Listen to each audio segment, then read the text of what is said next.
Welcome to the Ad Nauseam podcast, where classical gourmands everywhere can finally get their fill. Join us for a delectable discussion of Greco-Roman civilization stretching from the Minoans and Mycenaeans through the Renaissance and right down to the present. And now, ladies and gentlemen, here are your hosts, Dr. David Noe and Dr. Jeff Winkle.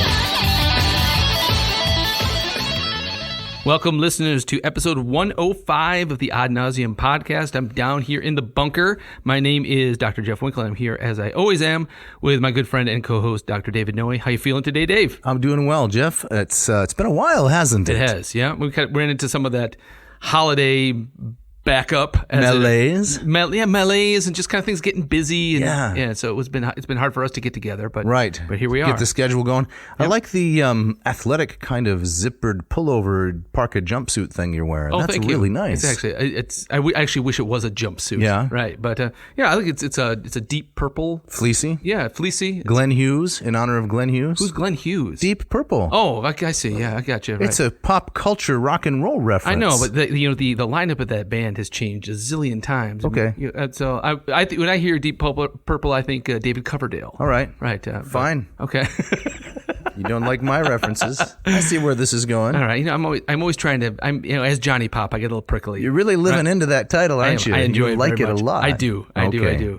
So, I'm doing well. I'm trying to get back into. It's always it's difficult kind of get back into the rhythm when we've been away from it. Right. But I'm ready to dive in. You ready? I am. Yeah. I don't know. You think the audience is getting a little bit of Aeneid fatigue? Well, I'm going to let the audience know what you said on the way over here. What did I say? You said that even you were feeling a little Aeneid fatigue. Well, what carries me through is the words of Jean Biagio-Conti. Right, in Latin literature, a history. Yes. Which he said, by common consent, I'm paraphrasing, but it's close. By common consent, the Aeneid is the best poem by the best poet of all time. Ah, yes, okay. And I'm just clinging to that. Gotcha. As we go through, I don't want to say slog, we go through Book VII here. Right. Realizing we have many more episodes to go. We do. Before we sleep tonight. We do. Right? But we might, after this one, dip our toes into a few different pools, right? Maybe talk about some other things, and maybe take a break from it and come back at it with full vigor. Mm-hmm. Yes. Now, will we be dipping our toes in an above-ground pool or an underground pool, they say? Are we going to get back into that again? It's been a year. People may not remember, but they call this in pop culture terms a deep cut. Yeah, exactly. So do you want to remind the No. Okay, all right. No, I want them to go back and listen to the episodes that were December of 2021, if I'm not mistaken. Oh, wow. What a memory. Yeah, we spent a lot of time talking about where exactly is the pool. Jeff, we got a shout out. We do. This goes to Trent and Alicia Hordijk. Mm-hmm. And so apparently Trent and Alicia they're celebrating their first anniversary coming up. Yes, their first wedding anniversary is coming up December 10. Yeah. When is that? That's this coming Saturday, isn't it? Yes. So I think by etiquette, you still have like 5 days to get him a gift. I do. What do you think I should get for Trent and Alicia? Maybe that Conte book. You think so? Yeah, exactly. You know that every year in anniversaries there is some kind of material or substance that represents it. Are you familiar with this? Yes, I've looked at that list. Everybody knows, the first one is, I forget what the first one is. It's something really cheap, like paper mache, pipe cleaner, I don't know. But everyone knows 25 is silver and 50 is gold. And 75 is platinum. Yeah, wow. Yeah. And 100-year anniversaries, matching coffins, I think. So I went a little macabre there. But between the 1 and 25, there's lots of absurd kind of stuff. Right, exactly. Tin foil. Who knows what's going on?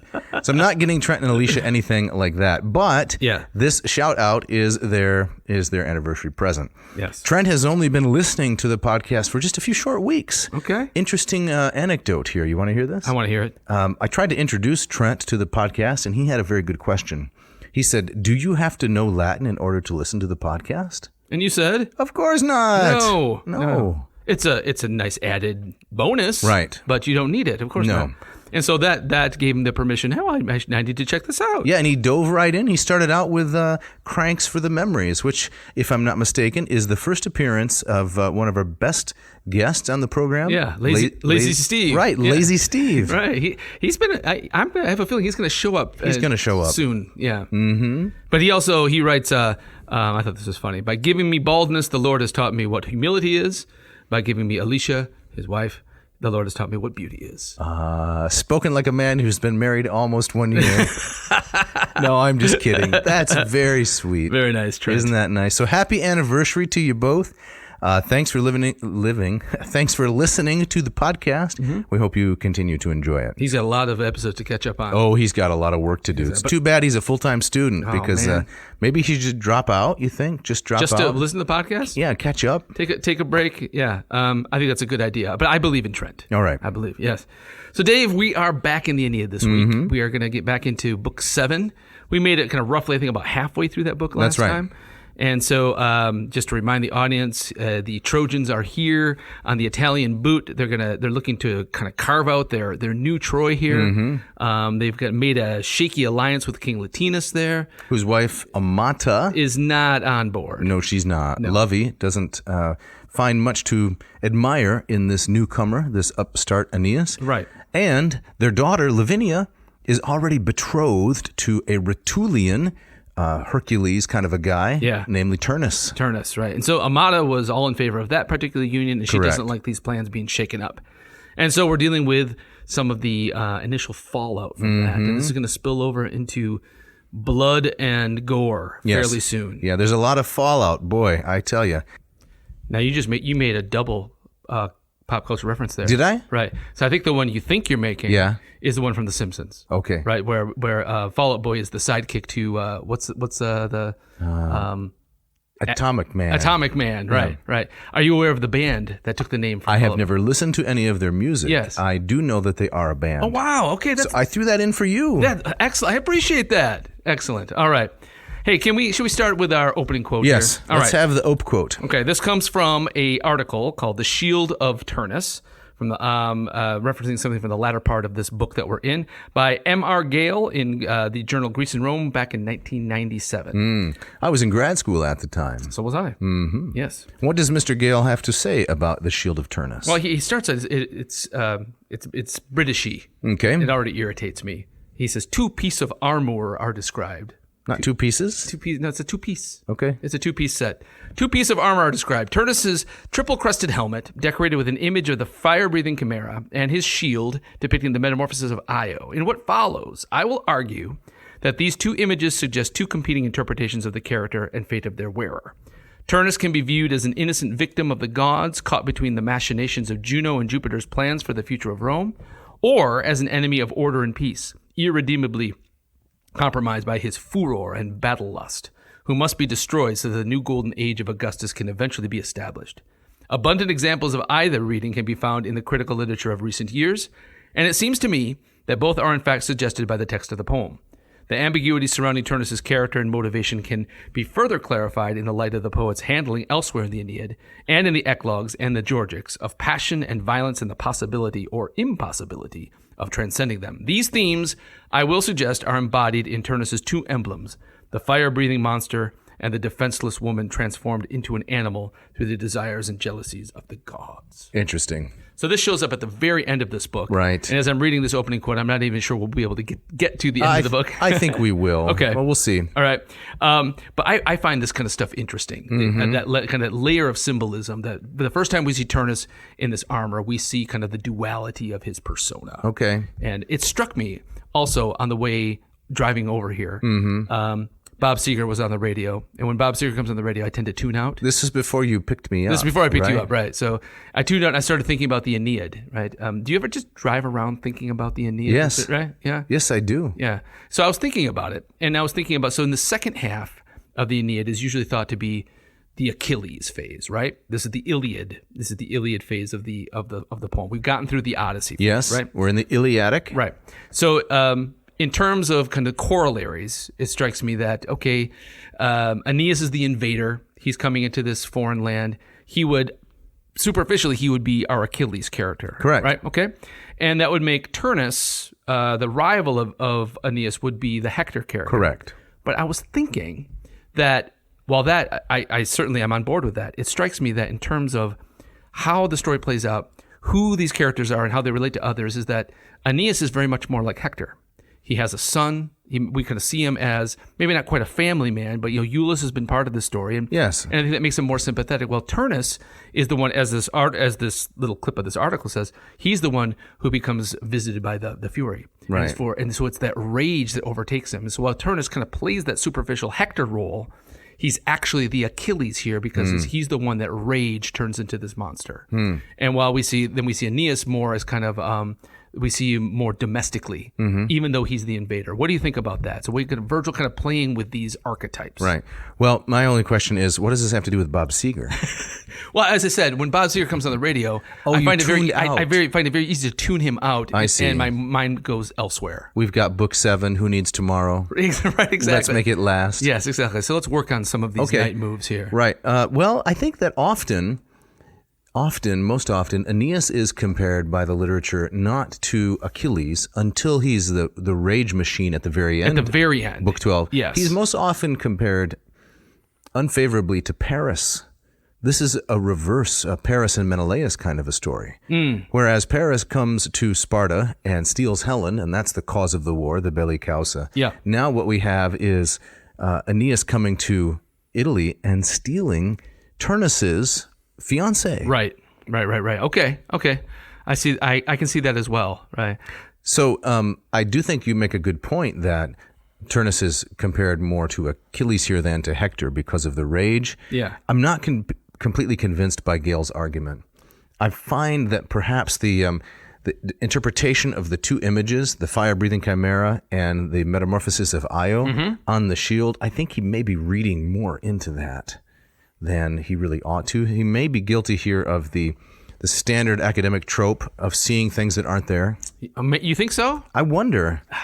It strikes me that they are such distinct images that, in a defense of Gale, it would seem to be that Virgil wouldn't just drop these just for the sake of, like, imagine this picturesque piece of armor, that it has to mean something. I mean, that seems in keeping with kind of the way that Virgil kind of layers this poem. So the fire-breathing chimera represents severity, savagery, cruelty, strength, and speed. That's a very martial image. Yes. But I don't understand how Io, the metamorphosis of Io, unless it's just some kind of an insult to Juno. Because, of course, whenever Io is mentioned, and we maybe should fill in the reader in case they're unfamiliar, Io was a lovely Greek woman with whom Zeus, in his typical philandering way, fell in love.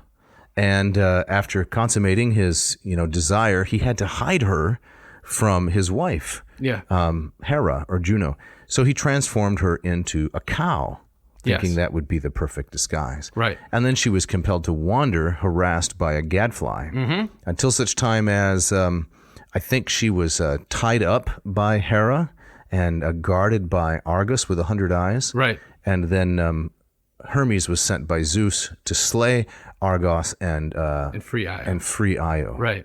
So I really don't understand how this plays into a characterization of Turnus. Right. I think what I would say is that I think Gale is trying to say is that we see in the two images Turnus as kind of a rage monster on the field, and then as Io, victim of the gods, right? So because there is a victim portrayed on Turnus's shield, then Turnus is to be identified as a victim. As a victim, or at least that's Virgil is saying there are two ways to interpret this guy. I see. And he kind of leaves it to the audience to decide. Well, that's a little more persuasive. I don't think I really understood what Gale was saying. But I like I like the layer that you added, though, because the story of Io has specifically something to do with Juno. Yes. Right? It's an insult. And so Juno is, and what we see there is that Juno isn't so much pro-Turnus as she is anti-Aeneas. Oh, absolutely. Right? She is very opportunistic. Right, and so maybe that's a kind of a symbol that says he's going to be used by Juno. Anyone who will oppose Aeneas is a friend of Juno. Exactly. And Turnus is very, very disposable, right? Right. So I think maybe that's what Gale is seeing in that imagery. And I think that when we get to the very end of the Aeneid, right, that very last scene where we have, Aeneas versus Turnus,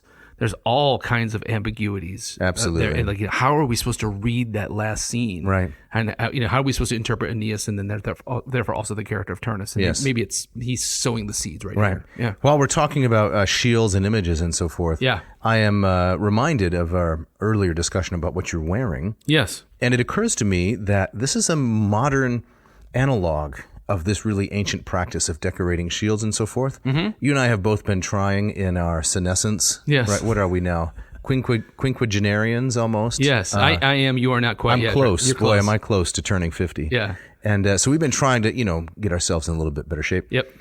You got to have the gear. Right? Yes. You got to have the filas and the pumas or the puma, I don't know what to call it, and the champion and all the other stuff. Right.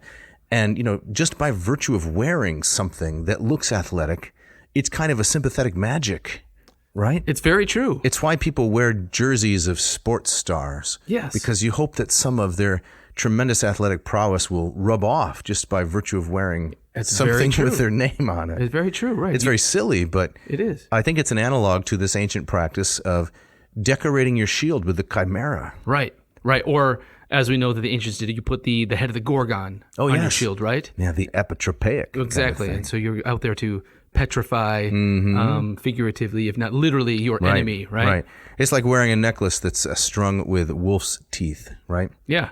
Yeah. You have one of those? Oh, yeah. Yeah, you wear it to the gym all the time. All the time. Right.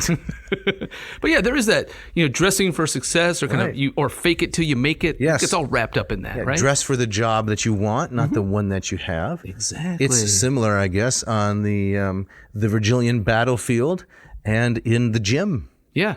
Yeah, exactly right. And it's also here, I think, in the gym and also on the battlefield, it's also about kind of intimidating those around you as well, right? Yeah, you're just kind of rubbing it in their faces. Is that so? When you wear your champion sweatshirt and you look at the stack of weights, the stack of weights just kind of withers a little bit? A little bit. Okay. Exactly right. Yeah. Yeah.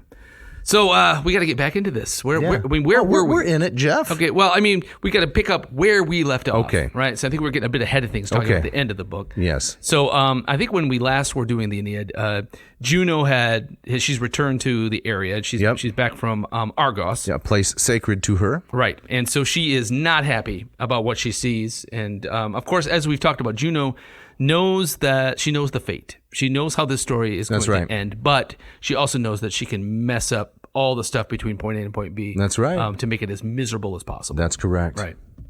All right, I'm going to read a little bit of Lombardo's translation, which will get us back into this. Right, and this is, we're about halfway through. It's around line 300. Yeah. Okay.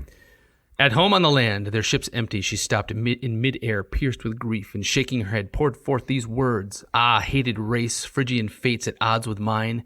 Couldn't they have died on the Sigean plain? Defeated? Couldn't they have endured defeat? Didn't burning Troy cremate these men? No, they found a way through fire and foe. My divinity must be wearing thin, or I have grown content, my wrath appeased. Not exactly. When they were thrown out of their country, I persecuted the outcasts all over the deep blue sea.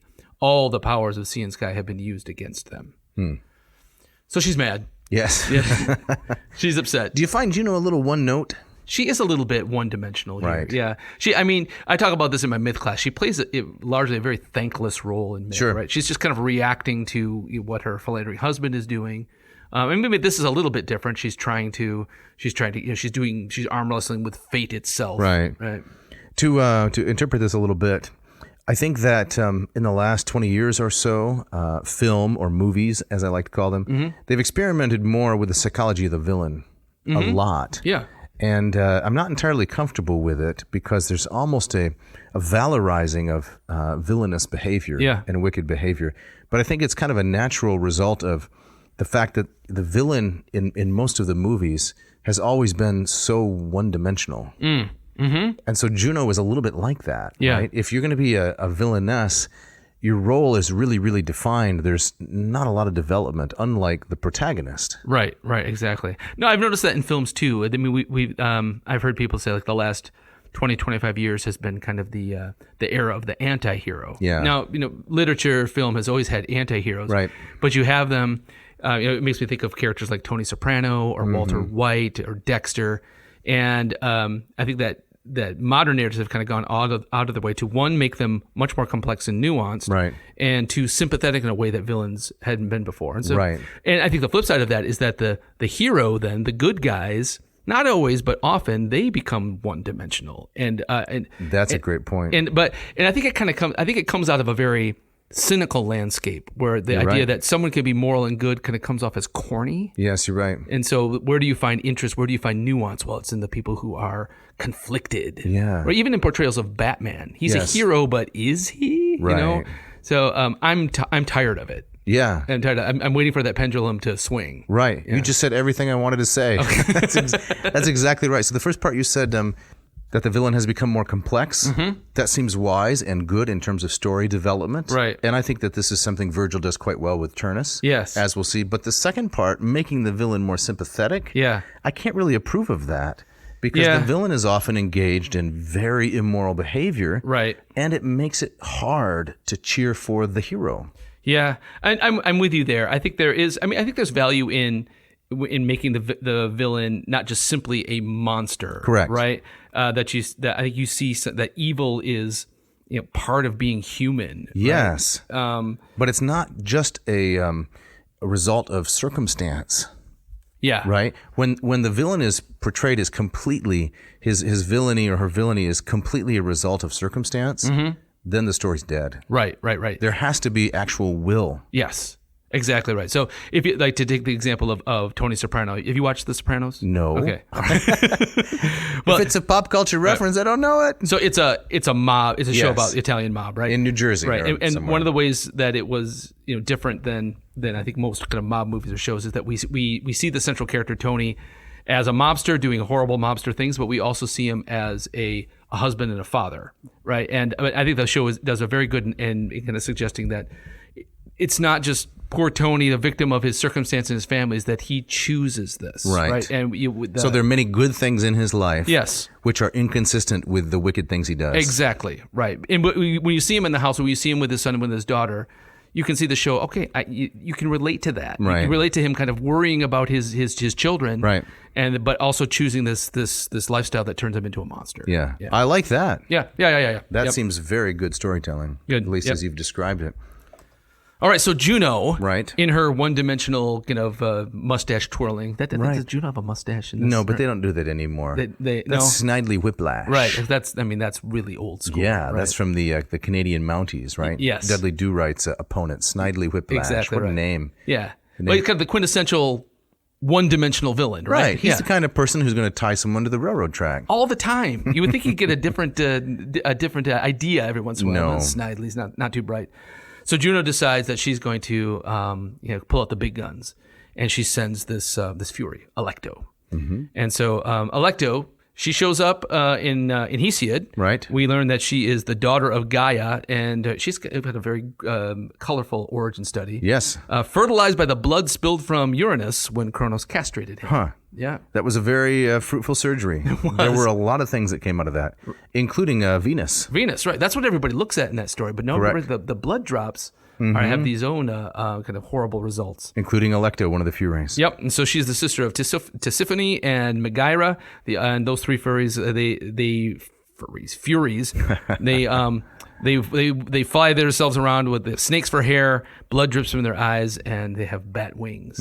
Creepy creatures. So it's a chimera. Yeah, more or less. Mm-hmm. A combination of several different animals with a little bit of human thrown in there. Yes, exactly. Perhaps the most vivid depiction of the Furies would be in the third play of Aeschylus, right? The Eumenides. Yes, right. From the Oresteia trilogy. Yes. There's a wonderful anecdote about that, and I need to track down where this comes from. I hope this is a digression, because that's mostly what we're doing. Right. One more, please. Yes. All right. So in my myth class, we're doing tragedy. We're talking tragedy. And one of the students asked, who went to see these plays? Right. And there's lots of question about, like, were women even allowed into the theater? Right? Probably not. That's the consensus opinion. But one of the counter arguments is that there's this famous anecdote that during the production of The Furies, when it was on stage, that when the Furies came dancing out, the story goes, it was so terrifying that all the pregnant women in the audience immediately went into labor. Right. Now, of course, not true, but the assumption behind the anecdote is that women were there. Yeah. So some people, that's one small piece of evidence that interesting. Maybe it was a mixed audience. That would be an odd anecdote to invent. It would. It's very unusual. Yes. So that's decent evidence. All right. So that's the third play in the trilogy behind it. What's the first? The Agamemnon. And then the libation bearers. The libation bearers. Right. Yep. So Allecto comes on the scene Yes. as sent by Juno, and Allecto is going to come down and inhabit whom? She goes after Amata, the queen and wife of Latinus, and then she also later turns her rage on Turnus as well. Yes. And I believe that Allecto comes down into Amata in the guise of a snake. Yes. It's very disturbing. Slithers down into her robe. It's creepy. It's creepy. How about we do a little Latin here? I'd love to. Yes. So this is, I think we're picking it up at line 323 and following. Correct. And this is the scene of the possession of Amata by Allecto? Yes. All right, here we go. 323. Haec ubi dicta dedit terdras horrenda petiwit, luctifica lecto dirdrardrab seda dearum, infernis quiet tenebris qui tristia bella, irdrai quinsidiae quet crimina noxia cordi, odid ad ipsa pater Plutono de resorores, tartareae monstrum tot se vertit in ora, tam saevae facies tot pululat atroco lubris. Nicely done, as always. Thank you. That's some great elisions here. Yeah, isn't that? In that second line, luctifica lecto dirarab. So an elision, as the audience probably knows, is when one Latin word ends in a vowel or an M, and the next one begins with a vowel or an H. The two words are kind of crushed together in pronunciation. Right, and that slurring of words often gives a it's just a kind of a wonderful dramatic effect. Yes, it's a tremendous layering of meaning. So here we have luctificam, which means something like sorrow bringing, right? Mm-hmm. And that word is combined with the person of Allecto, who's bringing the sorrow. Yes. So it's a visual and an oral representation of the meaning. Yes. And so not quite the possession of Amata, but this is more kind of the Juno sending her and get a little bit of the backstory, right? Sorry, I'm too enthusiastic there. Yeah. So Lombardo translates, with these words, Juno descended to earth, a terrifying presence, and called forth Allecto from the home of the dread goddesses and the shadows below. Gruesome Allecto, whose heart is set on war and wrath, intrigues and crime. She is hateful even to Pluto, who sired her. Hateful to her Tartarian sisters. So many shapes she assumes, so cruel her faces, so vile the black vipers that sprout from her scalp. So we get actually an alternate parentage here. So we had just said not that Gaia, not Gaia, but here Pluto is the father of right. But he wants nothing to do with this particular daughter. No. Yeah. So Allecto comes out, and yes, as you were saying, she drops onto Amata, drops into the chest of Amata, and yes, kind of slithers its way into her and kind of takes over her down persona. Into her garments and then into her being. Yeah. And drives her mad with this rage. Right. And one of the interpretations of this, of course, is Cleopatra. Yeah. Because very recently in the history of the Romans, we have the death of Cleopatra by suicide via asp. Yes. The double suicide of herself and Mark Antony. Mm. And she was, of course, the opponent, right? The villainess of Augustus, Octavian's life. Right. And so when she died in Alexandria, this was very fresh in the imagination of the Roman elite. Yes, exactly. Kind of a very obvious corollary. That's right. Now, speaking of villains, right? You were just talking about villains as victims of circumstances versus villains who choose their path. Right. Does this absolve Amata of being a villain? Is her circumstance the fact that she's possessed by an Allecto? So if you were to compare it to to the rage of Achilles, yep. Homer does not say that some kind of fury descended upon Achilles and insinuated itself. It was a chosen rage. It's who he is. It's his core identity. Yeah. He was born to do this. Right. So do you see Achilles' kind of rage as circumstantial because it's innate? No, because nature and circumstance are separate things. Okay. If you are born with a certain nature, then your character flows from that naturally. It's not like the circumstances compelled you into it. And so I'm going to have to get a little theological to answer your question about let's do it. Amata and Allecto. Okay. But Amata, before the visitation of the Fury, Amata is already intent on the destruction of Aeneas. Good point. And having her way, with Turnus being the husband of her daughter. Yeah. So what Juno does, is added to a willing participant. Right, there is some consent, you might say, in Amata receiving Allecto, the Fury. You can't imagine Allecto coming into Latinus or some other sort of character in the story. Right. because they have different purposes and motives. Yeah. It strikes me that like Amata or even Achilles too, they have it's like a predilection for alcoholism, right? You have kind of a predilection to an addiction, and what Juno's doing here is kind of is tweaking it. She's fanning that flame. She's fanning that flame, whereas in another character, it would be more easy to resist. Maybe not with the gods involved, but you know what I'm saying. You wouldn't try it because it wouldn't succeed. Right. Yeah. That person is not going to be susceptible to that particular vice or that particular display of wrath. Yes. Right. So it's why the ring is given to Frodo. Yes, because he's thought to be unsusceptible to its temptation. Exactly right, now, or at least less susceptible. Yes, because he's simple folk. Right. We all know that short people, like Frodo and like myself, right, less susceptible to certain kinds of temptations. Is that true? No, it's the Napoleon complex. Is the opposite. And interestingly, we've already run down Tolkien, but and Lewis. Yeah. Interestingly, at the end of that story, the opposite is proven true, right? Frodo is just as susceptible to the temptations. Yes. It just took longer to get there. Right. Which I think is good storytelling. It is good storytelling. Part. Yeah, exactly. When he's standing in the cracks of doom and he decides, maybe I'm not going to go through with this. Right. After all this, no, I'm going to keep it for myself. Right. So back to Lombardo. This is how he translates how an Amata goes to her husband. Right. And she tries to kind of talk him out of this. Now that she has Allecto, right, within her. She has the fury bent on rage and bloodlust and so forth. Right. So who's really speaking here? Right. So she says, will you give Lavinia to Teucrian exiles, you, her father? Have you no pity left for your daughter or yourself? No pity for her mother, whom this traitor will desert with the first north wind, sailing away with our girl as plunder? So then wasn't this how Paris entered Lacedaemon and bore off Helen to Ilium? So there's that comparison, right? What of your solemn promise? Right. So if I can just interrupt you. Yeah. So notice the way in which Amata tries to convince Latinus first. It's completely an appeal to his fatherly care and affection. Yes. It doesn't go based on justice. It doesn't go based on her own interest, because I think ultimately it is Amata's interest that matters here. But, as a shrewd orator or oratrix, she begins by appealing to his sense of fatherly affection. Yeah. Don't treat your daughter this way. And she pulls in historical precedent. Yes. Don't you recognize Aeneas is just another Paris? Yeah. He's come here to steal Helen. Yeah. And then moves next to the question of right and wrong. Yes. What of your solemn promise? Right. Can you continue there? Yes. What of your old love for your own? What of your hand so often pledged to Turnus, your kinsman?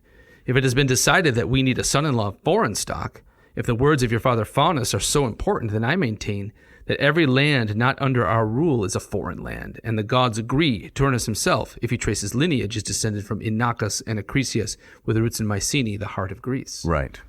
That's actually quite persuasive. It is persuasive. And I would like to point out that Innocuous here is the son of Io, right? Oh, yeah. So this is why Io is on the shield of Turnus. Or one of the reasons why. Okay, I was trying to run down Gale a little bit. Okay, yeah. I was trying to, sail into Gale's crosswinds, you might say. Yeah. That was a pun. What? Oh, Gale. I got it. Yeah, nobody else did. Why do I even try? Why do I come here week after week and unload these puns? Who knows? Maybe the audience out there, they jump on it and they're cackling with laughter. Well, we can only hope. Yes. All right, so one of the reasons he is yes. descended. I'm sure Gale knows that. Yeah. He is descended from Innocuous, and so he's got to show his lineage. But Gale sees in that a story of victimhood. Yes, or at least one aspect of it. I think we can say that it can be two or three things, right? It doesn't have to be one thing. All right. But I think you've hit on, the kind of the historical, legendary purpose of the Io symbol is kind of connects him to this family. I suppose. Right? But it means more than that. So to go back to our gym gear analogy, right? Nobody's going to wear a sweatshirt that says weakness on it. No. Right? No, You're going to wear champion. No one's going to come up with loser, right? Right. Could be a business opportunity, though. Ooh, you think that's a gap that needs to be filled there? Yeah, right. Instead of champion clothing, how about loser? Or vanquished? That might have worked in the 90s, I think. You think so? Yeah, that's more of a Gen X thing, kind of that kind of loose irony. They'd live into that. I don't know how that would fly anymore. Okay. Right. So Latinus, he's unmoved by this. He's not persuaded. And that's when she kind of goes full Bacchae. Allecto, right? Yeah, she goes full Allecto. Virgil compares her in this wonderful simile to a spinning top, just kind of whirling about, a dervish bouncing from place to place. Skipping across the courtyard. Yes, right. And so she grabs her daughter and says, all right, if Latinus isn't on board, I'm going to take her away. Take matters into my own hands. Make her unavailable, right? And so, she runs away into the woods. She's shrieking that Bacchus, Dionysus, is only worthy of her daughter now.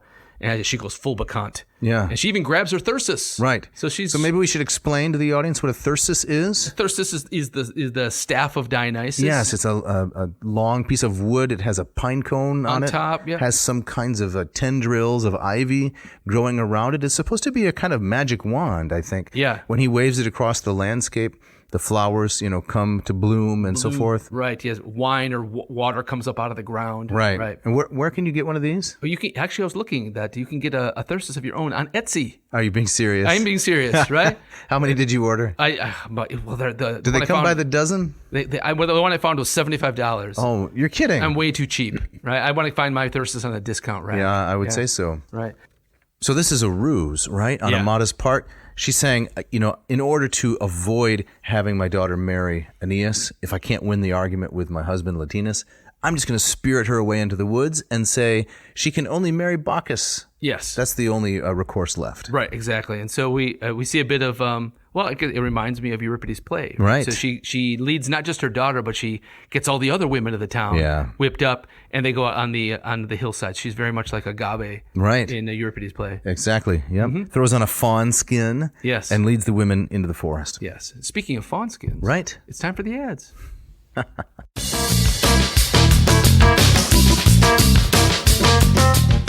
This episode of Ad Nauseam is brought to you by Hackett Publishing. Hackett, with offices in Indianapolis, Indiana, and Cambridge, Massachusetts, has been purveying high-quality translations of the classics and many other fine works to a broad audience for 50 years. Yes, exactly 50 years. This is their anniversary year. That's right, the golden one. Yes, exactly right. So we love these guys. They took a chance on us. That's right. Yeah, and long ago now. Long ago, they've been with us since the very beginning. And it's one of these where they've been wonderful to us, and they just put out a great product. They do. Love their texts. Love the artwork. Love the affordability. This next semester, I've got 2 classes where my textbooks orders are exclusively from Hackett. That's excellent. Right. Yeah. They also put out the fantastic Lingua Latina Per Se Illustrata series, which is you use on Latin Per Diem. That's right? correct. Yep. They picked up that line from the old Focus Publishing, and now they continue to distribute it to a wide audience. Really high quality, full color, hardback materials.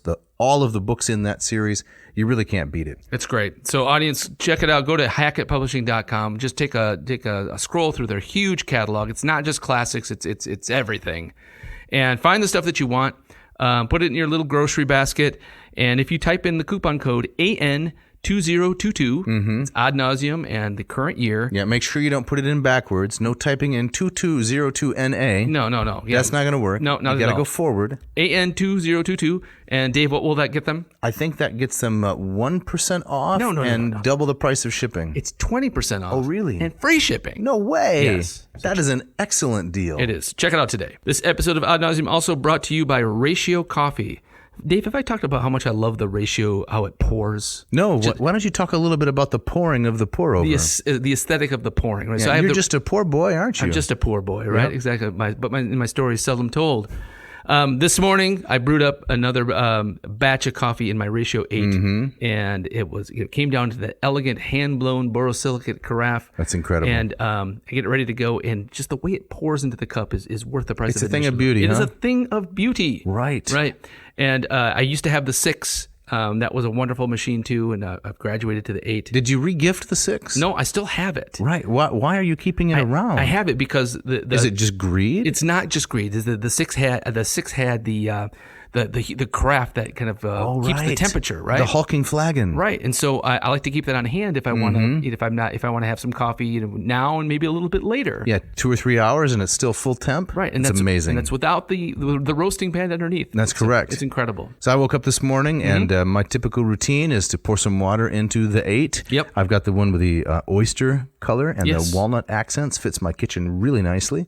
And I ground the beans very fine, which actually you're not supposed to do. Really? Not for the 8, no, because you have to have a little bit of a coarse grind. It's the instructions say about the consistency or texture of raw sugar or coarse sugar. Oh, okay. Yeah. Do you keep any of that on hand? I keep raw sugar on hand, yeah. Do you keep coarse sugar? No, I don't keep coarse sugar. No, the kind of sugar that, swears at you and is a little bit rude. This is a terrible house guest. That's right. Yeah. I had to buy some coarse sugar to compare to my coffee just to see how am I supposed to do this. But this morning I grind it up really fine. I ground it up fine because I have an aftermarket cone. Right. So for the ratio 8, you use these really large Chemex paper cones. Right. And when I ran out, I bought an Able cone, which is partnered with ratio. And because it's in the early stages of its life, it works extraordinarily well. So I can extract even more flavor from my coffee. Very nice. Yeah. And I had a delicious pot, maybe 3 or 4 cups. Is very good. When I'm working, can't beat it. Fantastic. So listeners, if you want one of these wonderful machines, the 6 or its older brother, the 8, go to ratiocoffee.com, RATIO coffee.com. Pick the machine that you want, and if you put in the code, it is ANCOK5. Klondike 5, yes. ANCO Klondike 5. That will get you 15% off your entire order. Yeah. Can I just play Dak and Blecker advocate here for a minute? Sure. Maybe someone's saying, Jeff, you and Dave have been talking about the ratio 5 for how many dozens of episodes now, and I understand it's a great coffee machine. Yes. But there's no way I can pay that much because I've looked at the price and, this is not an inexpensive throwaway kind of machine. What would you say to such an objection? I would say that, like my dad used to say to me, you get what you pay for. Right. These are machines that, yes, it's a little bit. It's not cheap. Right. But they are exquisite machines, and they will last you a long time. Yeah. Decades, I'm sure. Decades, right? Where the other, I've had the Dak and Bleckers and the Senor Cafe. That's right. And they last for a little bit, and they sputter out, and they just wind up in the dumpster. Yeah, 14, 15 months maybe of squirty plastic, and then they get clogged and they break. It's just not the way to go. It's not worth it. They look great. They will complement the other wonderful things in your kitchen. Great to look at, great taste. I can't recommend it highly enough. Check it out.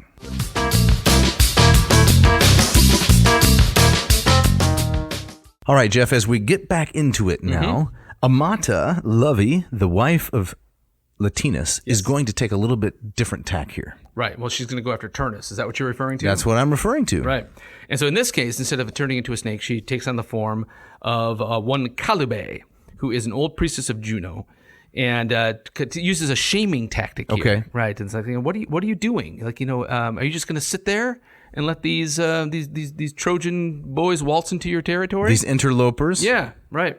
And so that she kind of edges him on that particular way. How about a little bit more Latin here? I'd love to. Right. So this is line 413, lines 413 and following. And this is the Fury Allecto, right, disguised as Amata speaking to Turnus. Yes. Sed fortuna fuit tectis hic Turnus in altis, iam mediam nigra carpebat nocta quietem, Allecto torvam faciet furialia membra, exu et in vultus se transformet anilis, et frontabsque nam rugisar et induit albos, cum vita crinis tum ramin nectit olivae. Very nice. Now Lombardo. There's a lot of elisions in there. It's rapid poetry. Right. Yeah, exactly. Just like the previous passage. Lombardo translates, and she threw a torch at the young hero, sticking it in his chest where it smoked with black light. Turnus woke in terror, sweat pouring down, drenching him to the bone. He called madly for arms, groped wildly in the bed for weapons, lusting for steel in the rut of battle, rage crowning all.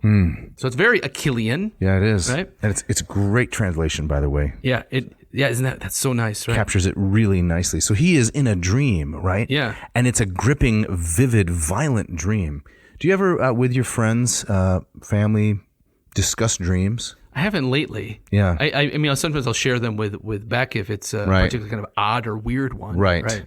I try not to recount disturbing dreams because I don't want to remember them. And of course, as soon as you recount a dream, at least my experience is, then it's stuck there. Yeah, no, totally. You can't dislodge it from the memory. Yeah. So the best thing to do if you have a disturbing dream is just not think about it.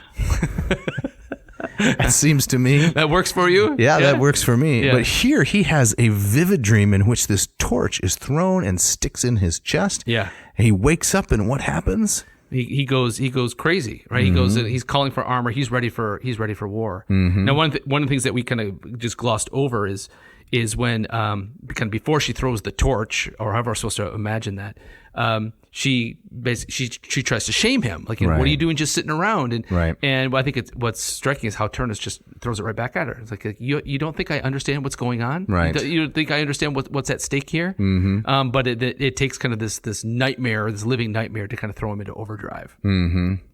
So Turnus calls the Rutulians, his kinsmen, to arms against both the Latins and Trojans. Right? So Latinus, he's a traitor now too, because he broke his pledge. And I thought this passage. This is again Lombardo's translation again. He writes that the Rutulians, when Turnus calls them to battle, they were stirred by his good looks. Like, oh, he's handsome. Right. Let's follow him. Right. Well, why do you find that amusing? You don't think that's how it works? Well, no, I think it's exactly how it works. Right. I think I find that it's like, it reminds me of when there's like some huge political issue. I was just going to say that. And they say, let's find out what Mariah Carey has to say about the capital gains tax. Right? You're attractive. You must know something. Well, I was thinking in terms of the fact that there hasn't been a president under 6 feet tall in something like 150 years. Is that right? I think James Madison is a tremendous outlier, and because he was a very small man. And I think the idea generally is that it's just human nature to respect large, physically impressive people. Yes. And if you're not large and good looking and physically impressive, you're going to have a hard time competing in public. Right. Exactly. Right. I was just talking in my film class. We were talking about kind of the changes in film that happened in the 1960s, and this, the transition from Eisenhower, who was 70 when he left office, and then JFK, who was 43. And he's this thick head of hair, handsome, dashing with his beautiful wife. That's a classic example of that, right? He's handsome. He must know what he's talking about. Yeah, it's very much, I would say, ingrained in human nature. Yes, in the book of Samuel, 1 Samuel, a couple of weeks ago, you were making some Old Testament references. So I'd like to make one if I may. Yeah. The book of 1 Samuel, Saul is chosen as the first king of Israel. Just thinking of that. He's a Benjaminite, but they say he's head and shoulders above everyone else. He's much taller and he's good looking. Yeah. And so people go after him. Right. He looks like a king. Right. Yeah, it's fascinating. How does one look like a classicist? I don't know, kind of frumpy, schlubby, full frump. Full frump, right? What does schlubby mean? I don't know that. But I like it. We do remember, if you remember the Married to a Classicist episode. Oh yeah. One of the games that my wife liked to play at the old conferences was, is classicist not classicist? Right. And so she could pick them out just a mile away, right? Well, again, it's dress the part. Right. Yeah. So yeah. Shrumpy, flumpy. You can make up a lot of words. Floobery. A little floobery. Yeah. You have to have the tweed jacket with the leather patches on the corners. Exactly. Exactly. So it wasn't just that Turnus was just drop dead handsome. He had a high lineage. He had the right family connections, and he was a good soldier. His prowess in battle was second to none. How do you keep track of that? I don't know how they had the scoreboard. Notches on the shield, maybe. Maybe that's it. Ribbons on your spear. I'm being serious. Yeah. You're not facetious. Yeah. I guess they had the memory of the things he had done, but there had to be some kind of a record keeping, like a little bead system, like when you're playing pool. Yeah. Yeah. There you go. Right. Or it reminds me of you'll see like on college football players' helmets, they'll get a little sticker. That's correct. If they get a tackle or something. Right. Like that, right. Never occurred to me that the sticker system is. It's a little childish. That's right. Sure, you're a grown man pummeling another one at full speed, Right. And you get a sticker? Exactly. That's what I use with my children in potty training. So here's a sticker for potty training successfully or for tackling a running back at full speed. Interrupting a pass. Right. Oh, that's funny. But I just thought and I don't know if this is accurate to the Latin, but it's his good looks that are mentioned first. Right. Lineage second, and his prowess in battle last. I would reverse those. Really? If in terms of that's because you're a substantive person, right? For you, it's esse quam videri. It's substance over appearance. I'd like to think so, but Yeah. I'm sure we've all fallen into that. Despite the deep purple sweatshirt you're sporting. Yeah, but I think we've probably all fallen into that. Oh, yeah. That, attractiveness equals intelligence. Yes, well, we've talked about this before on the podcast. Since we're digressing, there's good evidence that children that are more attractive get more attention from their parents. Oh, yeah, yeah. It's a real sad fact of life. Man, yeah. All right. Moving on. Juno's meddling. Yeah. So what's the result? So in this next episode, so Ascanius sets off to hunt in the woods. And let's just refresh people on who Ascanius is, because they may be entering this midstream. Right. So son of Aeneas. Right. He also goes by Iulus. Yeah. So Ascanius, the son of Aeneas, and his mother was Creusa, right? Way Yes. back in Troy, and he's been dragged around the Mediterranean. When was his big aristeia? When was his big moment of glory? Did we miss that? No. It was Book V. Remember? Are you talking about the Trojan Game? Yes. That was his moment of aristeia? Yes. It's also, he's the one that alerts his father that the ships are on fire. Okay. Right? You forgot that big moment already? Well, it's a pretty weak moment in terms of aristeia. We compared it to the Shriners on their motorcycles in the parade. Exactly right. It's an important moment It is of an his important coming of age. He's a young Telemachus. Yeah, but would you call it his aristeia? It's all he's got so far. Okay, well, let's see how this pans out. Right. He's also called Iulus, Yes. right? Which is really central to the story because Iulus sounds suspiciously like Julius, who is the father of Augustus Caesar. Exactly. So he goes off into the woods and he shoots a deer, and it just happens to be the favorite kind of pet of one of Latinus's herdsmen. So the shepherds are upset. You don't want to irritate the shepherds, apparently. No, this is a very special animal. Yes. Right? This is an albino stag. Yeah, right. And these are a rare kind of creature. Ascanius is just innocently hunting, right? It's what the children of nobility do as they practice for war. They innocently hunt. But this animal is special. Yeah. So the animal staggers back to his master before dying, and the herdsman summons the other shepherds to track down the hunter. And then the Trojans, sensing a commotion, come to Ascanius' aid. Many Latins are slain in a brief skirmish, and then each side retreats temporarily. Yeah, so this is like accidentally running over your neighbor's dog. Yeah, right. I've never done that, and hopefully never will. But imagine the hard feelings that would engender. Yeah. Oh, yeah. You know, and you say, well, it was totally an accident. Well, didn't you look, right? You back out of your driveway and not look around to see if my special pet is there? Yeah. This is what Ascanius does. So you take it kind of his I mean, could you look at this episode and say, Ascanius, it's an albino stag. You should have known better? I don't know. It doesn't seem like that's Virgil's point. It seems to me that Virgil's point, at least as I have traditionally or typically interpreted this, is he's showing that the cause of great human suffering and conflict can be actually quite inconspicuous and small. Yeah. So this leads to world war up and down the peninsula. And what's the cause? Accidentally shooting someone's favorite animal. Right. It seems so inconsequential. Yeah, exactly. If you think about how World War II broke out, it's the, not to say that the assassination of the Archduke was. You're thinking of World War I. World War I. That's right. Gavrilo Princip, the guy's name. Exactly right. But if you read that story, kind of all the weird accidental things that had to happen for that to take place, it's unbelievable. Yeah, it was in Yugoslavia, I think, Sarajevo. I remember first learning about that, and when I was in high school. And I think that the teacher made a good point, right? This was the catalyst, right? The fuse that lit the first major world conflict, and it seems so ridiculous at the start. Right, and then one of my favorite details, in as much as someone can have a favorite detail about an assassination, is that Princip was there to do this deed. Right. He missed his first opportunity, and so I didn't know that. He gave up, and he actually went into a store and got a sandwich. Really? Came out with a sandwich, and the Archduke's car just happened to be going by and stalled, and he stepped forward and made the shot. Yeah, it's crazy. So he was a member of the group, the Black Hand. The Black Hand, yes, right? Yeah. Anarchists. Yeah.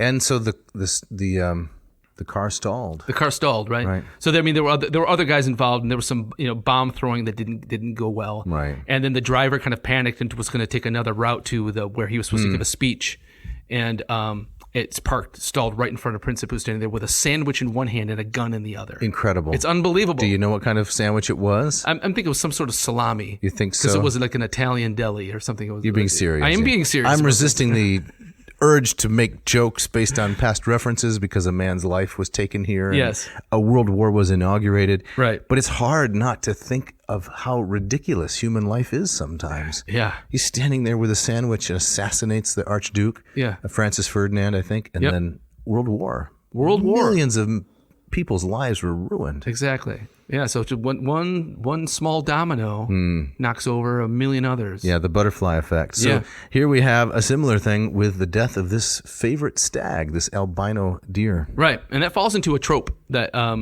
James Fraser, The Golden Bough. The Golden Bough, talks about this in comparative mythology about kind of the sacred animal that's killed and that leads to kind of bigger and more terrible things.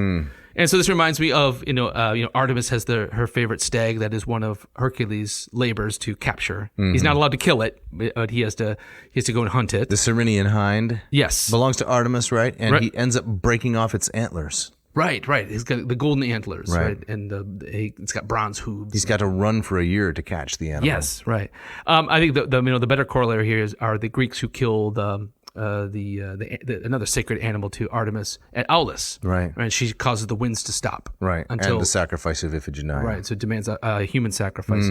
And so Fraser talks about that. You find this in lots of traditions. There's the sacred snake, the sacred bear, the sacred ram, even a sacred turtle and buzzard. Yeah. That are killed, and then there's big fallout. Well, I can see kind of an analog in domestic life.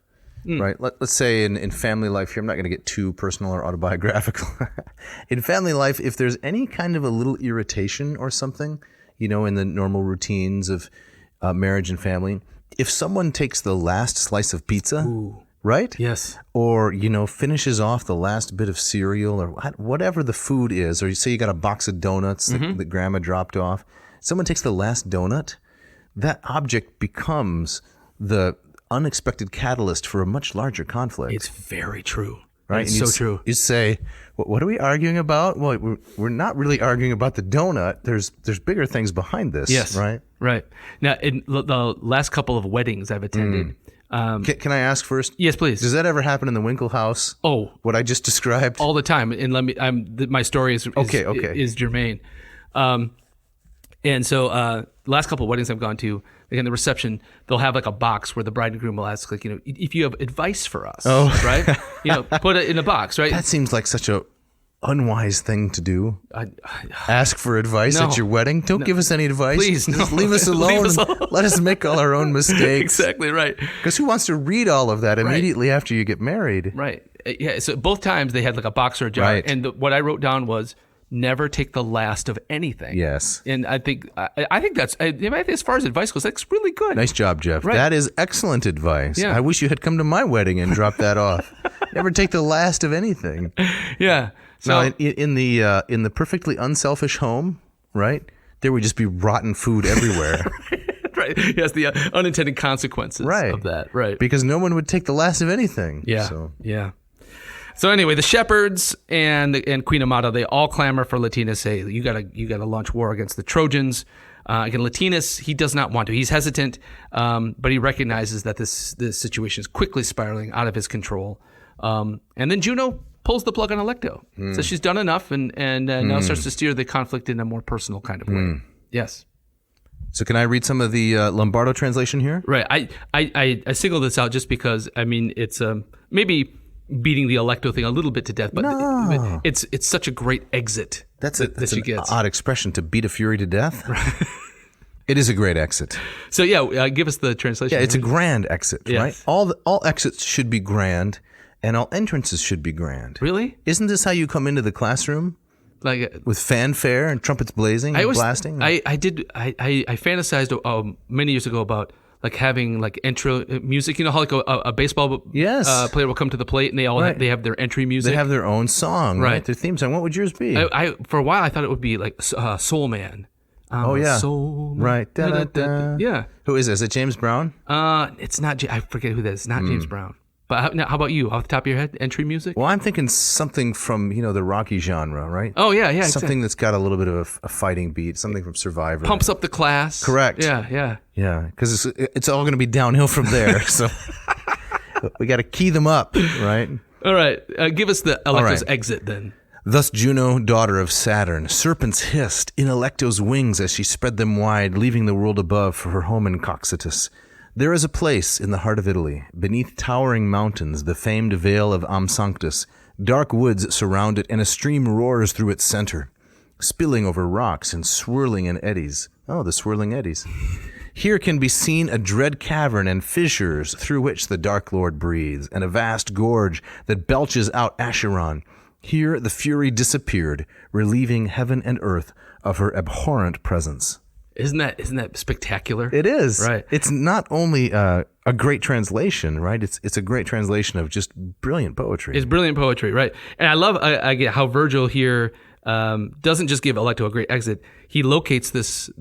He's basically saying, if you live in Italy, you too can go here. That's right. You know exactly where it is. Do you have any idea what the Vale of Amsanctus is? I couldn't picture that. No, I did not know. So I looked it up. Oh, what'd you find? Well, it's along the Via Appia, and it is in Campania, right? So north of where, I guess south of Rome, Yep. Between Rome and Naples. And apparently there are two little pots there. Sorry, did I say pots? Say pots. Pools. Okay. Two little pools there which exhale carbonic acid gas and hydrogen sulfide, according to Wikipedia. Okay. And a temple of the goddess Mephitis, and a cave for the release of these suffocating vapors. Okay. Which means it's the perfect spot to imagine an entrance into the underworld, or an exit, in this case, from the upper world. Right. Not entirely all that too far from a place like Cumae, right? That's right. And Lake Avernus. And that's right. Other sulfurous volcanic fumes. Right. Yeah. Like what pours out of your faucet, right? Yes. Right.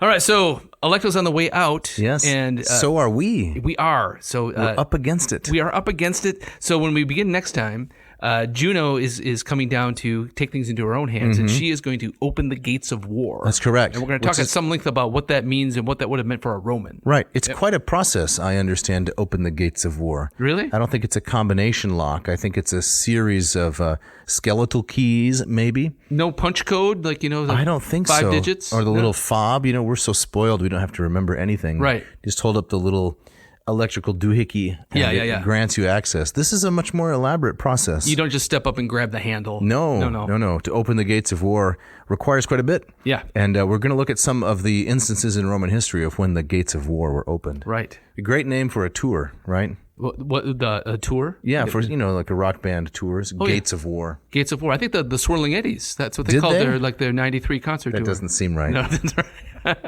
All right, Dave, we got to get out of here. So, as always, we have some people to thank. But before that, you want to tell us a little bit about the Moss method I do. And Latin per diem? Yes, I would like to, indeed. So the Moss method is a Greek program I have developed that will take you from, what's it again? What's my slogan? It's from neophyte to erudite. Thank you. So neophyte is just a tender shoot of a Greekling. Erudite is someone who has who's graduated. They've been hard-boiled. They're no longer raw. They've learned all the material. So this is a narrative, self-paced, expert, accessible approach to the study of Greek. You learn Attic Greek in this program, which enables you to study the New Testament as well. Little known fact, Koine, the language of the New Testament, is directly descended from Attic. Yeah. So it's a twofer, you might say. Fantastic. So go to mossmethod.com, check out the many free instructional videos I've posted there. If you like the course, sign up. You can get the office hours with me every week. It's a good value. I don't think there's anything like it available in terms of expertise and price. I think you're right. Now, what about LLPSI? That's correct. So the Lingua Latina per se illustrata, the great textbook put together by Hans Orberg. If you want to study some Latin, you want to go ab initio, from the ground up, I can give you a really strong foundation in the Latin language. And we just finished up our Black Friday Monsai, our Black Friday Cyber Monday sale. And the course is fantastic. We've got a brand new trailer. I think you've seen that trailer. It's good. Yeah, I like that. It's really nicely done. Mishka put that together. Fantastic. She's kind of a Jane of all trades for us. So this course costs $250. It gives you 33 instructional videos where I'm interacting with live students and teaching you the Latin language just from the very basic point. Fantastic. And where can they find that? So you need to go to latinperdiem.com/LLPSI. Excellent. All right, we got people to thank. Mishka, as always, thanks so much to her for all the wonderful work that she does. Yes, excellent. The quick turnaround that she does. Can't thank you enough. Scott Van Zen, Ken Tamplin, these are the guys that provide the great music that you hear. That's right. At the beginning. The screaming guitar and the nice bumper music for the ads. Very generous, talented musicians. So thankful for their support and help. Right. So, hey, if you want a shout out, if you got an idea for an episode, a complaint, a question, you can write to Dave at dave@adnauseam.com. Don't forget the V. Or Jeff at adnauseam.com. Don't forget the V in there. There's no V in Jeff. No. But there is a V in ad nauseum. Right. Also, check out adnauseam.com. Again, the V. Right. And check out our store there. Right. Pick yourself up a nice Quai Noket Dokent t-shirt. Yes, you can lurch with merch, as we say. Yes, exactly. Right. And so next week, we're going to go back into Book 7. Back into Book 7. Final episode of this particular book of the Aeneid. Yep. And then we're going to take a break for a couple episodes and mix things up a little bit. Yes. Maybe even have a holiday episode as we're coming up on the end of the year and Christmas and the New Year's. Sounds good to me. All right, Jeff, I think you have this week's gustatory parting shot. Yes, this comes from Clive Staples Lewis, who once wrote, "He that but looketh on a plate of ham and eggs to lust after it hath already committed breakfast with it in his heart." That's a turn of phrase there. Thanks for listening. Thanks.